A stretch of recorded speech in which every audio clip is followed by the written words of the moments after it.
think what Hamas is doing is they don't care what the body count is and the harm is, because they have a way of thinking which is so repugnant and evil that most of us just can't even wrap our heads around it. It's extraordinary. It's just evil. It's sickening. That's exactly what it is. The very heavy news that we are facing at the moment, Israel and Palestine, and what's happening is horrific, unspeakable atrocities, innocent lives lost. We've got the first repatriation flight for Australians leaving today for London, and Qantas will bring home people from London. The first flight's leaving on Tuesday. Bill, what help, if any, can Australia provide? And have you got any information on requests directly from Israel? The first thing is to, as I've already done this week, I personally, but I know the government, absolutely condemns these acts of savage evil by Hamas. It is shocking, and we're seeing on YouTube and modern images stuff which honestly used to be in black and white reels from World War II in terms of the way Jewish people are being treated. In terms of what we're doing, I can say that we've secured assisted departure flights for Australians who want to leave both Palestinian territories and Israel. The first of two flights operated by Qantas from Tel Aviv will take off today, subject to the necessary security clearances. We've got a government-organised charter which will fly Australians who want to leave to another regional hub.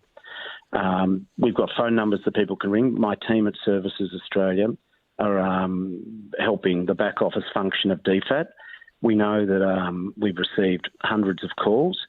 So there is flights and there is crisis. There's a DFAT crisis portal. People who want to leave already have, and don't have plans to depart should register via DFAT's crisis portal. Or there's a 24-hour consular emergency centre number, which we can give you to put up on your social media. So there are things which we can do and we are doing. And what about Australians who are also trapped in Gaza? Because there are Australians there living in fear, no food, no water, no power, and there's no humanitarian corridor for people to get safely out of Gaza. What are we doing to help them? If there's no way to get out, that is a challenge. But what we are saying, and sorry, all my remarks about the crisis portal and the numbers, phone numbers we'll give you social media, as I think I mentioned in my opening remark, apply to people both in the Palestinian territory and in Israel. I know DFAT is working with regional authorities to do whatever we can to try and help facilitate that, but it's a diabolical situation for everyday Palestinians. But Hamas, I have to say, their actions show they don't give a stuff for everyday Palestinians, just like they didn't give a stuff for everyday Israelis. What they did, they might say that the Palestinians are martyrs, but I think what Hamas is doing is they don't care what the body count is and the harm is, because they have a way of thinking which is so repugnant and evil that most of us just can't even wrap our heads around it. It's extraordinary. It's just evil. It's sickening. That's exactly what it is. And look, you're to be congratulated, Bill, on being as decisive and acting and speaking out as quickly as you have against Hamas. But Angus, there's been criticism directed at the Prime Minister by Peter Dutton, saying that the Prime Minister, Anthony Albanese, should have acted more swiftly and spoken out more swiftly. And we've also got ASIO warning about opportunistic violence on all sides. Do you think, Angus, that we need to tone down a bit of the rhetoric here in light of that warning from ASIO? Well, Deb, I mean, what we've seen here, as Bill rightly said, was a malicious act of terrorism. And you can't expect people to be toned down in condemning a malicious act of terrorism, which it clearly wasn't. I mean, unspeakable sights that we have heard about that have been confirmed. I mean, we've had journalists say these things are not true, and it's been proven otherwise. So they're hitting a baby. So this stuff is just next level. So to expect people to be restrained in their condemnation of that, I think is unrealistic. And I think we all need to be very clear about condemning it. We have seen people who are talking about some kind of moral equivalence between these Palestinian terrorists and Israel. I just can't accept that for a second, and I don't think Bill accepted that in his comments. No, I don't. Ago. But we have seen people like Andrew Barr hold out, ACT Labor leader, hold out that there is some kind of moral equivalence. Well, there's just not. And we all need to condemn what is going on here. We should ask others to do the same. And what about for the protests that we've seen already, the anti-Semitic hate being spewed and the Israeli flag being burned on the steps of the Opera House on Monday night? There is another pro-Palestine rally taking place in Sydney on Sunday at Hyde Park, and the organisers of that rally have admitted that while they want it to be peaceful, they've got absolutely no control about who comes and what they do. Police have been very strong, saying that they will use special powers that were brought in after the Cronulla riots to stop and search people. Should we allow these sort of protests to go ahead, Bill? I just want to take up one point that Angus said, but I will really specifically answer your question.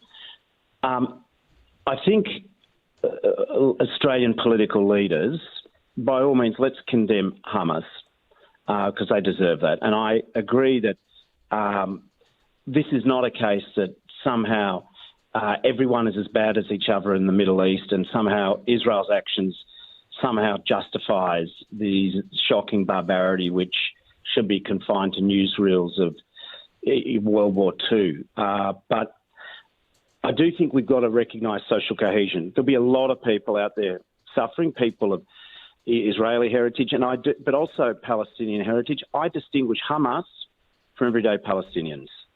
And what I would just say, though, is when you're making a case for your argument, you've got to make sure that it doesn't get hijacked or contaminated by people who are just plainly anti-Semitic or cheering terrorism. Do you think that's what's happened with Peter Dutton's comments? No, I think, listen, I think Mr. Dutton can afford to just tone it down a bit. Not about condemning Hamas, but I do think, anyway, it's on him. He's not going to take my advice. But having been an opposition leader in times of national emergency, although this is unique and shocking, I think Australians expect us to try and pull together. I think the Prime Minister at every stage has been doing things exactly right. I know the Australians of Jewish heritage community leaders are grateful and respect the commitment of the government and also the opposition. But I also recognise here that when it comes to protest, people have a right to protest. But in the face, I do not know why you would want to attend a protest which could be hijacked by people celebrating the wanton butchery of babies, of thousands of people, indeed bringing on, retaliatory action against ordinary Palestinians who are being used as human shields by the gangster, murderocracy of the Hamas regime. Yeah, and that's the concern, and that's what we saw. The message. That's what we saw on Monday night. We saw this celebration. In light of that, Angus, should we allow the protest to happen on Sunday? Because the organisers on Monday night said, "Yep, it'll be peaceful," and then it was hijacked. It's proven. Actions have proven that these groups can't be controlled. So why should this protest be allowed on Sunday at Hyde Park, Angus? Well, we are a democracy and we have freedom to protest, but Deb, here's the issue. Hate speech, incitement of violence is completely unacceptable. And the language we saw, the burning of the Israeli flag. But we've seen no action against those who've done it, not a zip. And this is the point I'm making, is that when we see that kind of behaviour and that kind of language being used, I think they're crossing the line. There's no doubt about that. And I think that needs to be dealt with appropriately. Now, I don't have the intelligence on what's intended for this weekend, but that kind of behaviour is completely unacceptable, and I'm sure Bill agrees with that. Yeah, I think Chris Minns has been pretty clear. We're in uncharted territory. That last Saturday in Israel was the greatest loss of Jewish life on one day since World War II. Whilst there are legitimate debates about Palestine and Israel and the path towards a two-state solution, Hamas isn't interested in that. And they don't accept the right of Israel to exist. But the point is, no cause can be justified by these actions. Sure, the Middle East is a very complex place. We know that. There's a lot of age-old disputes. There's a lot of hurt, rights and wrongs. But some matters are of such clear moral clarity that there is no ambiguity.